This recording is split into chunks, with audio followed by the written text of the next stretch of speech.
Aujourd'hui, je vais vous parler d'un livre qui me tient à cœur, un livre que j'ai écrit à destination des adolescents de 12 à 15 ans. J'ai fait des interventions au collège en expliquant déjà mon métier, en leur faisant prendre conscience aussi que tout le monde avait de l'imagination, et en leur parlant également de mon premier roman, Le journal de Sophie, les disparus.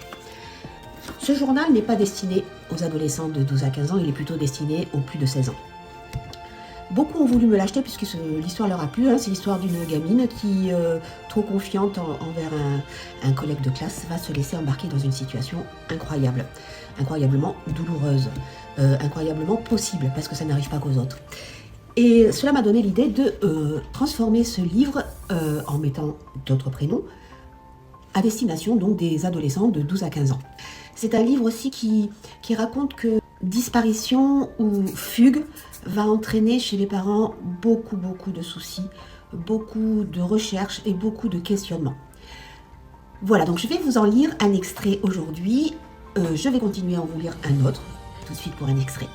Ambre est donc une lycéenne de 13 ans qui va rencontrer un fameux Louis qui est un élève de sa classe, qui lui en a 16. Elle va être invitée par ce Louis à la sortie des cours, aller boire un coup ensemble et manger un petit goûter. Il va prétendre qu'il a un groupe de rock et veut lui faire entendre donc un morceau de sa composition. Ils vont donc s'éloigner, passer par des ruelles qu'elle n'avait pas l'habitude de fréquenter. Et je vous lis la suite. Ils atteignirent le palier du 2e niveau où Louis poussa une porte. La pièce qu'elle révéla était sombre et vide.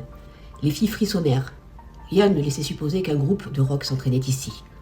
Ambre et Emma n'eurent pas le temps de se poser plus de questions. Une terrible douleur irradia leur crâne. Elles perdirent connaissance. Lorsqu'Ambre revint à elle, de longues minutes plus tard, la tête d'Emma, encore évanouie, reposait lourdement sur son épaule.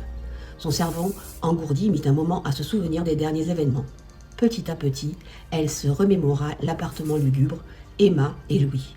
Son cœur s'emballa et sa gorge se serra si fort qu'elle eut du mal à déglutir. Elle essaya de se redresser, mais comprit vite que les cordes emprisonnaient ses poignets en meurtrissant sa peau. Au moindre geste, les fibres rêches s'enfonçaient dans son épiderme. Son pouls s'accéléra et des larmes d'angoisse mouillèrent ses joues.